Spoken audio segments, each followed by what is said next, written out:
because it's my first time. My wife, Samantha, spoke in a voice so soft it could barely be heard, her face turning a deep red. Honestly, seeing her so bashful took me aback. This is amazing. I found myself so captivated by her.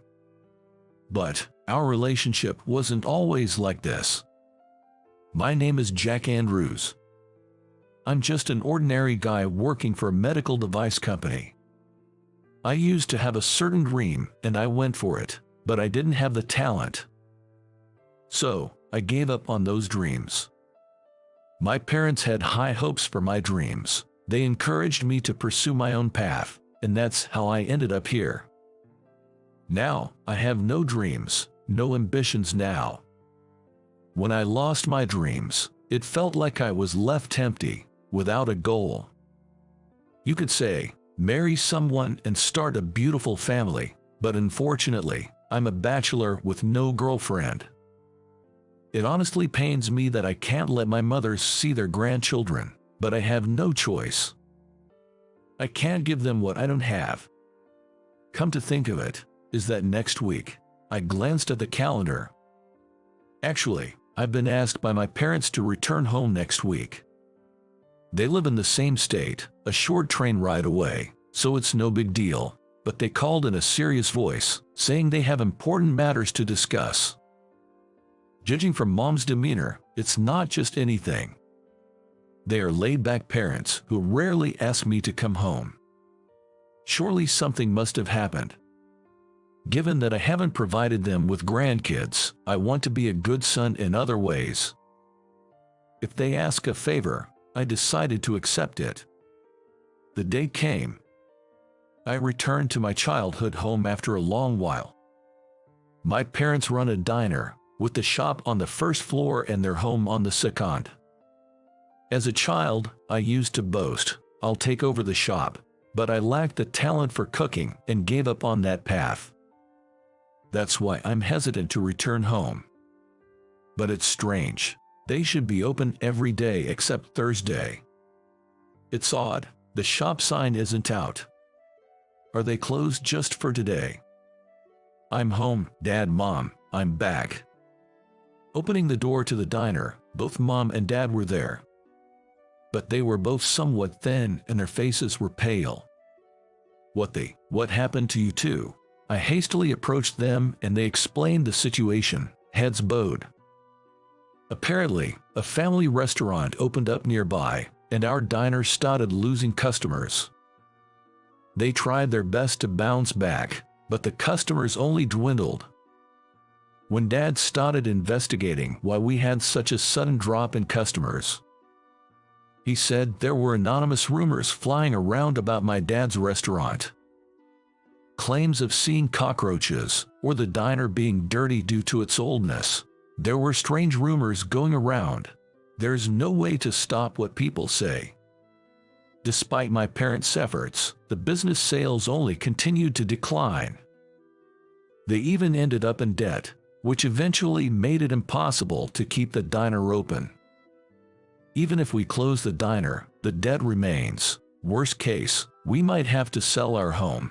We're sorry if you lose home to return to. Dad had tears of frustration in his eyes. His voice was shaking, and I've never seen him like this. Can't something be done? At least about the debt. The debt is $80,000. We are looking for a place to get a loan, but... Dad hung his head down. He must have done all he could. But without any solutions, he confessed to me. In desperation, I turned my gaze to Mom. And Mom, can't you ask for help from your friends? Well, I did talk to them, actually. One of my friends mentioned she might be able to help, but there is a condition. I leaned in, eager to hear more. Regardless of what the condition was, it was worth listening if help was on the table. Yet, Mom kept her head down, hesitant to elaborate. Encouraged by Dad, Mom finally broke her silence.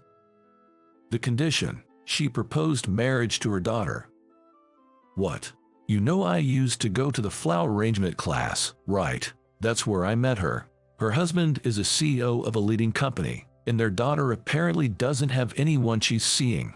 According to mom, this daughter, Samantha, is shy and hasn't been able to find a partner, even though she wants to get married.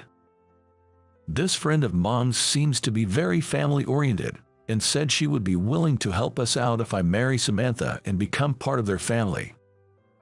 But Chag has the right to choose his own partner. I don't want to deprive your future because of our debts. No, I'll take the deal. I told my decision to my worried mother. I couldn't take over the family business. I couldn't protect this place that had always been precious to me since I was born. So, if getting married is what it takes to save the business, I'll do it. And after all, she's a CEO's daughter. It's a rare opportunity for an ordinary guy like me to have a connection with someone like that. There was a part of me that thinks it's a lucky break, the chance to help the business and maybe gain a partner and some connections. There weren't many downsides for me, so I decided to go ahead with it. But I see why she's not finding a husband. The day I met with Samantha, that was the thought running through my mind. She must be shy, indeed. Her gaze occasionally wandered away, like she couldn't look directly at me. On the other hand, I couldn't take my eyes off of Samantha. Well, to be more accurate, off her figure. Her double chin was so prominent that it looked like she didn't have a neck. And not just her neck. She didn't have a waistline. Typically, even average-sized women have some curves. But Samantha had none. If I were to compare her shape to something, it would be to a certain blue, feline-shaped robot from the future. I don't like to criticize people's appearances, but I have to admit, she had a strong impact. If you ask me if I wanted to marry her, I'd say no without hesitation, but I am not in the position to say that right now. Nice to meet you, I'm Samantha. I'm Jack. Pleasure to meet you. Samantha shyly responded and made her greeting. I also nodded in response, and after discussing, we officially became engaged. A month later, we got married and officially became a couple. There was some discussion about living together, but marriage was a non-negotiable condition for repaying the debt. I had no reason to refuse. Perhaps understanding the situation, Samantha suggested that we don't force ourselves to live like a typical married couple, but let's come together in our own way. So we ended up sharing a bedroom, but not a bed. The so-called wedding night has not yet taken place.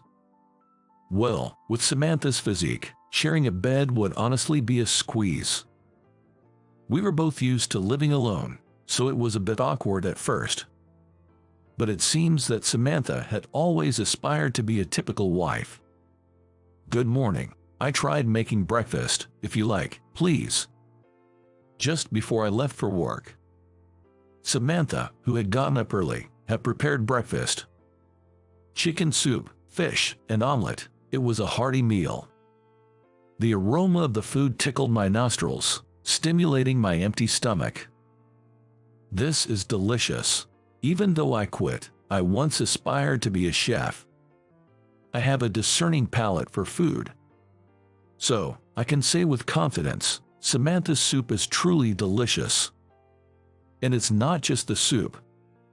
The seasoning of the fish is just right, and the omelet, its color, shape, and taste are all perfect. The quality is as good as any restaurant. This is amazing. It must have been tough to make breakfast of this level, right? It's delicious. I was so engrossed in my breakfast, Samantha's face gradually turned red. I'm glad. Be confident. I'm a diner owner's son. After all, Samantha, you're a great cook. With that, I finished my meal, not hiding my genuine opinion. Samantha, she shyly hid her face behind the tray she was holding. Well, I've never served my homemade food to anyone before. I'm happy. Though she appeared extremely shy, Seeing Samantha genuinely happy was adorable. They say don't judge a book by its cover, and that might be true. Samantha, aside from her looks, has a very playful and adorable personality. She's so domestic that you'd forget she's a CEO's daughter, and she almost flawlessly manages household chores. Except, it seems like she's not very good at doing laundry. The other day she ended up turning all my shirts blue. She seems to still be getting used to sorting by colors. I'm sorry. They've turned completely blue, haven't they? I've made that mistake before too. A mistake that would depress me if I had made it somehow becomes forgivable when Samantha does it. I slowly fell in love with Samantha. At first, I wasn't sure what was going to happen, but by the time we had been living together for 6 months, what am I going to do? The doctor said I might not be able to have a baby. One day, Samantha came home crying. Apparently, something had come up during her health checkup. I can guess why. I don't necessarily expect us to have children, so don't cry so much. But with my current figure, you won't be able to hold me, Jack. I choked up. Emotionally, I am perfectly able to love Samantha. But it's pretty tough with her 200 pounds figure. While I was struggling for words, Samantha seemed to make up her mind, looking at me determinedly. I've decided, I'm going on a diet. What? I want to live a long life, and I want children. Also, I want to walk proudly by your side, Jack. I can't stop Samantha, who says this while blushing. Samantha made up her mind, and thus, she began her diet. Exercise is good for health, so I also joined her in the effort. I was just starting to worry about my waistline. I suppose I've put on some happy weight. It can't be helped, Samantha's cooking is too delicious. We go jogging together before work and walking every night. But, as expected, it's not easy to keep up. I can't do it anymore. I won't spoil Samantha when she whines like that. This was a promise between me and Samantha. If she felt like giving up, I would be there to support her. So, when Samantha looked ready to give up, I proposed something. Hey, Samantha, I have a suggestion. What is it? How about we buy a dress? Here's my idea. I will buy the dress that Samantha wants to wear the most right now. And Samantha will work hard on her diet so that she can wear that dress. It's easier for people to have a goal in front of them. That might be a great idea. I've never worn a dress before. Samantha was on board with the idea. Additionally, we decided to separate our bedrooms. This was because Samantha wanted to do stretches and yoga at night. If I'm being watched, it's embarrassing, she said. If she makes a request like that, wouldn't you want to fulfill it? And so, Samantha continued to put forth great effort. Half a year later, by the time we were married for a year, Samantha had become astonishingly beautiful.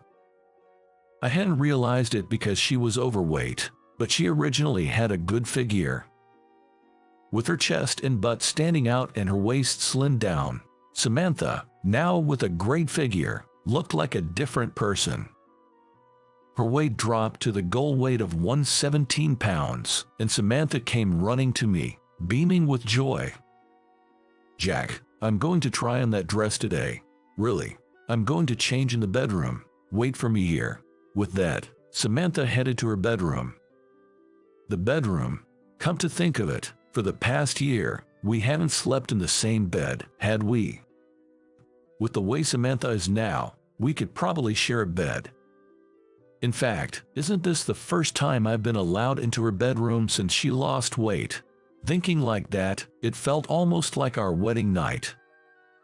After all, Samantha had always strictly kept me out of her bedroom. It's your first time in my room, isn't it? I'm looking forward to our first night. My heart skipped a beat, wondering for a moment if I'd accidentally voiced my thoughts. As if she had read my mind, Samantha laughed. "I'll be changed," and shut the bedroom door. After a year together, we were comfortable enough to joke around like that. But her shyness hasn't changed. Just before she shut the door, I caught a glimpse of her blushing ears. After a little while, I put it on. "Come in." Upon Samantha's invitation, I entered the bedroom. This is my first time wearing a dress. How do I look? There stood Samantha, blushing, yet gracefully wearing the red dress I'd bought. She looked stunning. Her beauty, resembling that of a goddess, left me dumbstruck. "This is incredible. You look stunning." Those were the only commonplace words I could muster up. Samantha was that beautiful. She was enchanting and alluring. Yet, despite her appeal, she was blushing and fidgeting adorably. Do I look weird? Not at all. You're beyond beautiful. Really, truly. Yeah, I'd rather not have you walk around outside like that, though. Upon hearing that, Samantha chuckled happily. "Oh, stop it, but I'm flattered. I'm just telling the truth. I mean, what if some strange guy comes over?" I muttered, a hint of anxiety in my voice. Samantha, in all her beauty, smiled. "In that case, you'll protect me, won't you?" Her blush was so very Samantha-like, and I chuckled in response. I resolved in my heart to protect Samantha at all costs, and gently closed the bedroom door. From then on, time continued to pass. Welcome. Believe it or not, I took over my dad's restaurant. Quitting my job and paying off the debt was one thing, but it was no easy task to bring a reputation-damaged restaurant back to life. But now, we've transformed into a popular restaurant with lines from the morning. "Jack, take this to table 5. "Got it, Samantha. How's the meal for table 8? "It's almost ready." Yes, it's Samantha in the kitchen now. When I explained the situation of the restaurant, Samantha said she wanted someone to try her cooking, given the lack of popularity. "Jack, you praise my cooking, right?" That gave me confidence. To be honest, I was convinced that if Samantha cooked for the restaurant, it would surely succeed. That's how much I trust Samantha's cooking skills. She's always loved cooking. She even admitted to gaining weight from eating too much of her own cooking. That's actually an ideal skill for running a diner. Even though the customer traffic had dwindled, it wasn't zero. I pleaded with our regulars to try Samantha's cooking. Her culinary skills were soon recognized, and customers started to return. In fact, some people even come in daily to eat. I help out in the kitchen, but primarily, I handle the management and front-of-house work. Creating a place where Samantha can fully utilize her talents, that's my job. I'm home. The restaurant's door creaked open around the evening. It was still early for dinner, so there weren't many customers. Into this quiet scene entered a boy carrying a backpack. "Welcome back, Jake." "Dad, I'm hungry. Ask your mom to make something." Yes, the elementary school boy who just walked in is Jake, me and Samantha's son. Actually, after Samantha's successful diet, she got pregnant and gave birth to a healthy baby boy. "Mom, can you make something?" "Oh, you really eat a lot, don't you? Just wait a bit." Our son, nagging for food because he's hungry, calls out to the kitchen. Watching this scene, I can't help but smile. Right now, I'm happy. I have my loving wife, my adorable son, and I get to live with them both in the restaurant I've always wanted to protect. Samantha and I, it's crude to say, but we married because of a debt. It's probably not what you'd call a good match. But I can say this from the bottom of my heart. I'm glad I married you. How did you find that? Your subscription to the channel really motivates us to keep producing. See you in the next video.